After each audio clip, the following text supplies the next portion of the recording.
Duty নিয়ে ব্যস্ত থাকছি। কেন থাকতেছি, কার জন্য থাকতেছি, তুমি কি একটাবার আমাকে বুঝলে না? এই, তুমি তোমার অতীতগুলো ভুলে গেলে কিভাবে? তোমরা গরিব আর আমরা হলাম বড় লোক। গরিব বড় লোকের ভালোবাসা যেমন হয় না, তেমনি আমাদের ফ্যামিলি আমাদের সম্পর্কটা মানেনি। তাই তোমাকে নিয়ে পালিয়ে চলে আসলাম ঢাকা শহরে। জানো, তোমাকে সুখে রাখতে গিয়ে আমি আমার ফ্যামিলির খোঁজ খবর নেই না।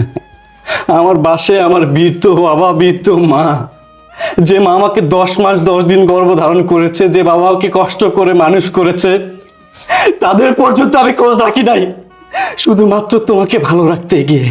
আর তুমি কিনা দিনের পর দিন আমাকে ধোকা দিলা, আমার বিশ্বাসের সাথে খেললা। আর এই যে ছেলে, তুমি কি জানতে না আমার স্ত্রী বিবাহিত?